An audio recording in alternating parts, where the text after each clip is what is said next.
Welcome into this edition of Grizz Files, and we are so excited to be joined by one of the newest members of the Memphis Grizzlies, Steven Adams. Steven, how's it going? Yeah, buff ground. It's good. Life is grand, and it's a good day to get to know a little bit more about your journey that led you here to Memphis. So let's just start at the very beginning. Growing up in New Zealand, what were some of your earliest memories of the game? Basketball. Yeah, so a lot of my family played with. My family's naturally just very tall family. So it was like a natural progression to go into basketball. So played a little bit here and there, and then started playing properly in when I was 13. And yeah, just playing in New Zealand. Didn't think I'll end up in the NBA. I thought I was going to be my goal was to be a dairy farmer. I really enjoyed dairy farming, so I was going to do that. Basketball ended up going pretty well, so yeah, turned out good, and here I am. All right. If you thought you might be a dairy farmer, what's your favorite dairy product? Dairy product? Oh, just raw milk. Just raw milk.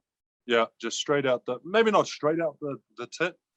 Maybe that. You know what I mean? Like maybe you just milk it first and get it from the vat.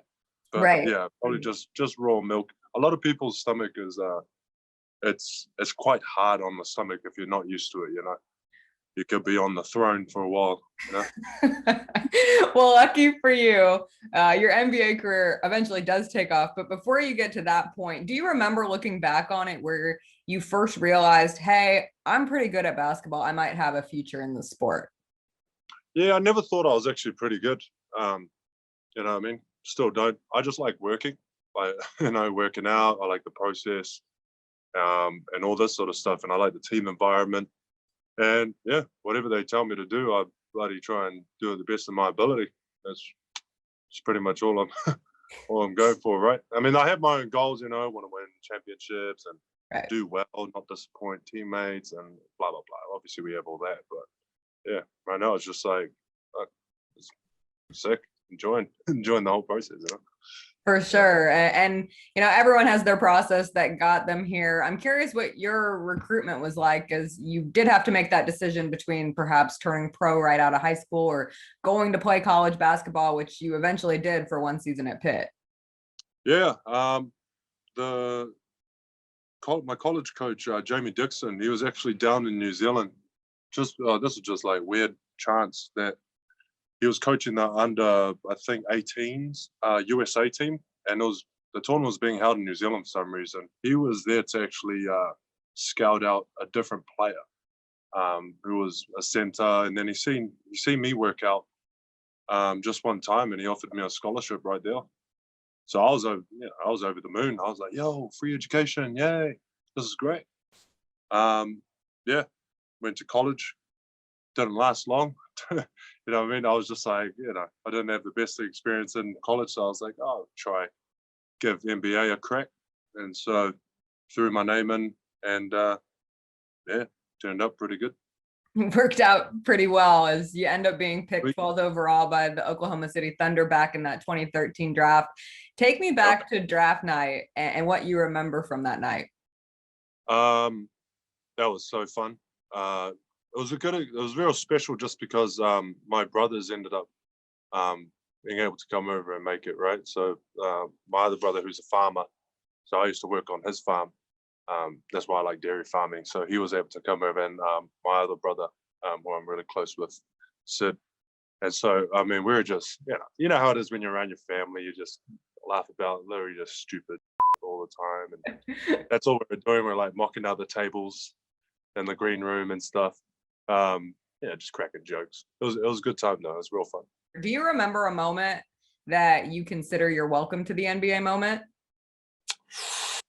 Welcome. Not really. I don't really have a good story. Like, it's kind of like the stories that you kind of look for is like, oh, so-and-so dunked on me, and then that's when I knew I was in the league. Those are the type of stories you're going for, right? Yeah. Yeah, I don't really have one of those. Not saying that happened, but like there wasn't I got punched on, plenty of times. But yeah, I don't know. It was just, again, I was just there. There was no real welcome, I don't think. maybe getting elbowed by Vince Carter in preseason. Ooh. That's probably a bloody welcome. You know what I mean? He elbowed the but he elbowed the hell out of me, but yeah. Maybe that.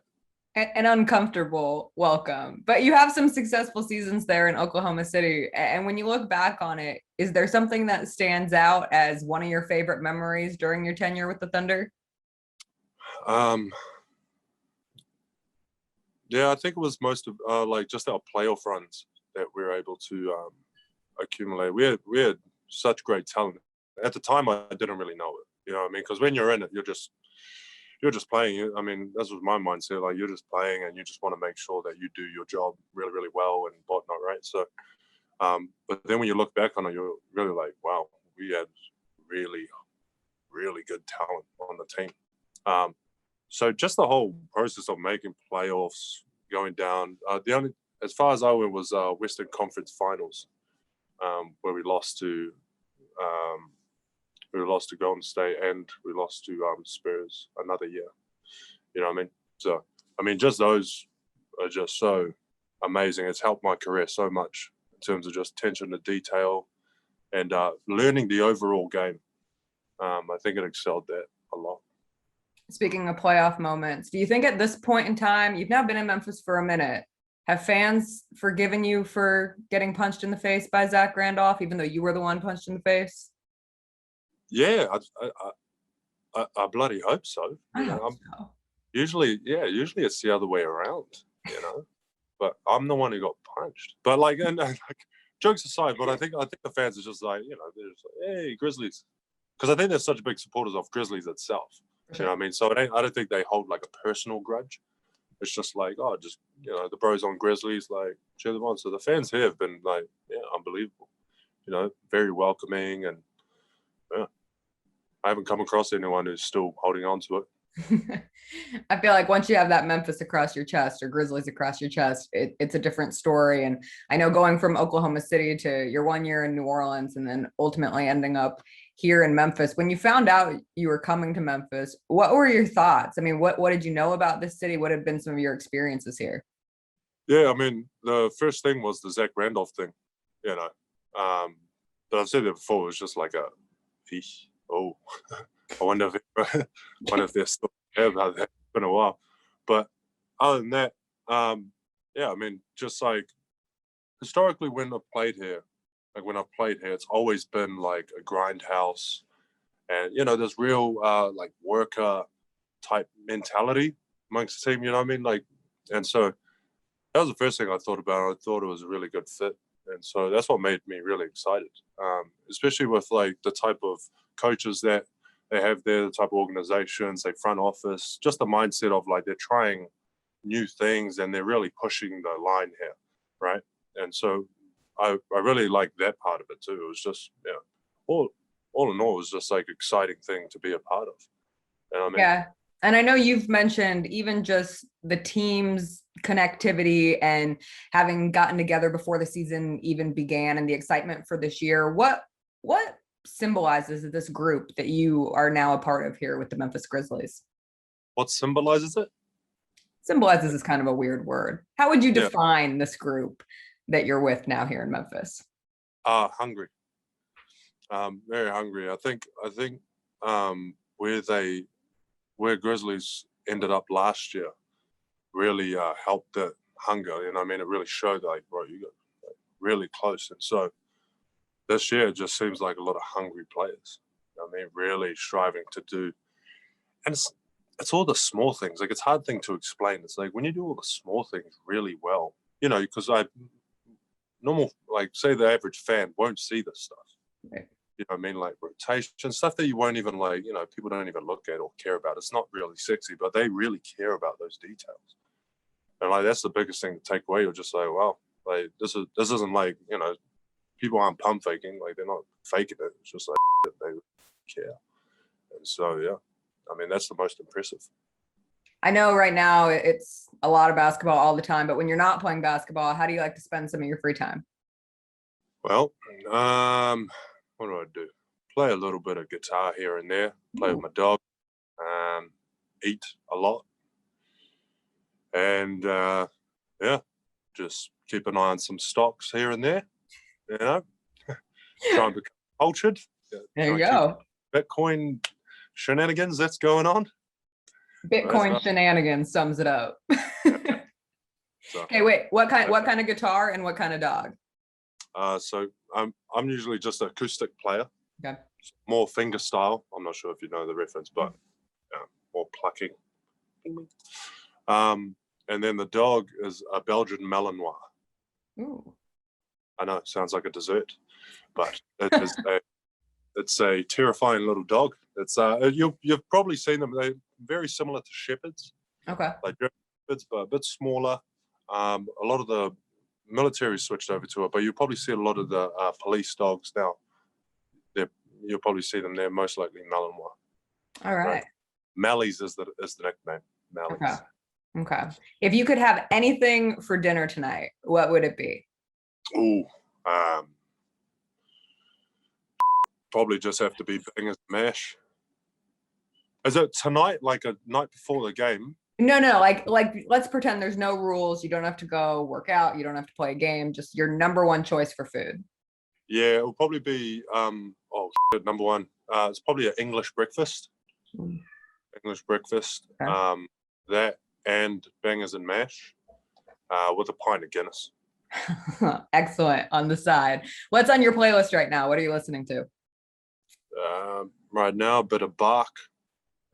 It's all over the place. So we got Bach, Papa Roach, The Plot, bit of Rage Against the Machines. Nice. Tupac, got some Dr. Dre in there, Eminem. My playlist is very all over the place. I think somewhere in the playlist, like Enya is in there too. You know, like it's some weird stuff in there randomly. Okay, well, when you have such an eclectic playlist, is there one song that you love to listen to but consider it a little embarrassing? I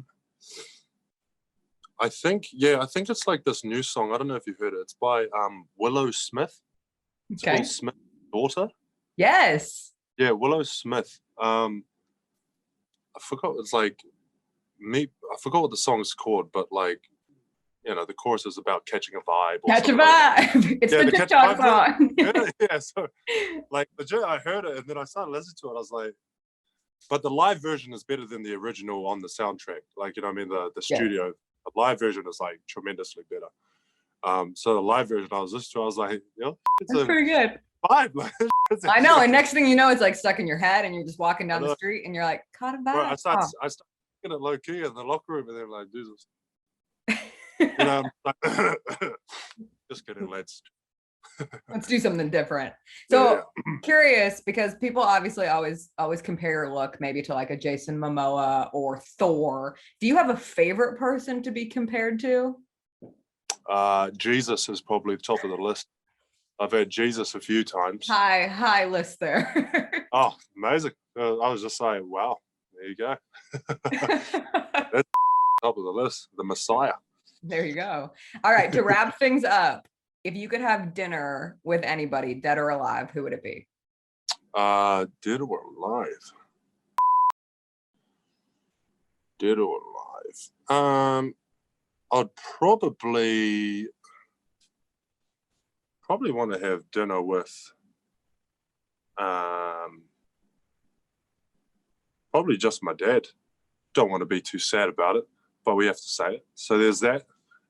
But other than like family members, probably go someone like Sir David Attenborough, old mate. All right. Yeah.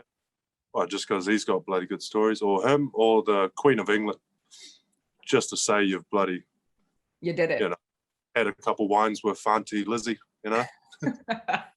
Pretty good company to have. Well, Stephen, we really appreciate you taking the time for this edition of Grizz Files. We wish you nothing but the best for the rest of the season. Cheers. Thank you.